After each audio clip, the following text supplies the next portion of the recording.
আপনার next destination holiday যদি কক্সবাজার হয়ে থাকে তাহলে এই ভিডিওটি আপনার জন্য। আমার মনে হয় কক্সবাজার আমাদের জন্য একটা টুরিস্ট প্লেস না, এটা একটা ইমোশন। বিচে ঘোরাঘুরি, সানসেট এনজয়, এটা তো আমরা সবাই করি। কিন্তু আজকের ভিডিওতে আমি এমন 10টা জিনিস শেয়ার করব যেটা তোমাদের নেক্সট কক্সবাজার ট্রিপে মাস্ট করতে হবে। Number 1 is swimming pool. একটা সময় ছিল কক্সবাজার গেলেই আমাদের বিচের পানিতে নামা হতো, গোসল করা হতো, কিন্তু এখন তা কোনোভাবেই পসিবল না। পানি এতটাই নোংরা, তাই একটা সুইমিং পুল অ্যাক্টিভিটিস নিতে হবে বডিকে রিল্যাক্স ফিল করানোর জন্য। Number 2 is night stay in eco friendly resort. সবসময় তো কক্সবাজারে গেলে কলাতলি ও সুগন্ধা বিচের আশেপাশের হোটেলগুলিতে থাকা হয়। কোলাহল মুক্ত গ্রামীণ পরিবেশে নিরিবিলি ভাবে থাকার জন্য কিন্তু একটা ইকো ফ্রেন্ডলি রিসোর্টে থাকা মাস্ট। অলওয়েজ তো আমরা বিচ বলতে Laboni beach, Kolatoli beach, Sugandha beach বুঝি। মেরিন ড্রাইভে যাওয়ার পথে কিন্তু অনেক ফাঁকা ফাঁকা বিচ পাওয়া যায়, এগুলোতে মাস্ট নেমে এক্সপ্লোর করতে হবে। নেক্সট ট্রাই বলবো আমি আনারকলি ওর প্যাশন এই ফুডটা। কক্সবাজার বিচের আশেপাশে খুব সহজেই পাওয়া যায় এই ফলটা।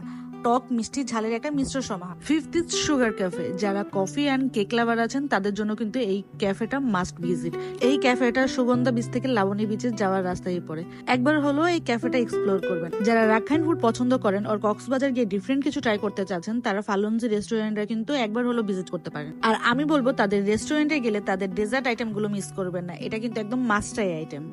কক্সবাজার মানেই কিন্তু আমরা সি ফুড বুঝি, কিন্তু আমি সাজেস্ট করব রোড সাইডের এই সি ফুড গুলো ট্রাই না করার জন্য। রোড সাইডের প্লেসগুলো যেমন আনহাইজেনিক থাকে, ফিশগুলো কিন্তু একদম ফ্রেশ পাওয়া যায় না। আমি সাজেস্ট করব কোনো একটা রেস্টুরেন্টে বসে আপনারা রিল্যাক্সে সি ফুডগুলো ট্রাই করবেন। 8 ইজ রেডিয়েন্ট ফিশ ওয়ার্ল্ড। যারা ফিশ পছন্দ করেন আর কক্সবাজার গিয়ে এক্সপ্লোর করার জন্য আপনারা এই ফিশ ওয়ার্ল্ডটা একবার হলো ভিজিট করতে পারেন। এখানে আপনারা পেয়ে যাবেন different kind of fish view and food massage also. 9 is riding water bike. এই রাইডটা কিন্তু বেশ এনজয়েবল। আমার আর আমার হাজবেন্ডের কাছে কিন্তু অনেক ভালো লেগেছে, আমরা অনেক এনজয় করেছি। 200 কি 300 টাকার মধ্যেই আপনারা এই রাইডটা নিতে পারবেন। প্যারাসেলিং রাইড, আপনাদের যদি সাহস থাকে আমি বলবো তাহলে এই রাইডটা মিস করবেন না। অ্যামেজিং একটা ফিল দিবে আপনাকে এই রাইডসটা। সো নেক্সট কক্সবাজার গেলে মিস করবেন না এই জিনিসগুলো।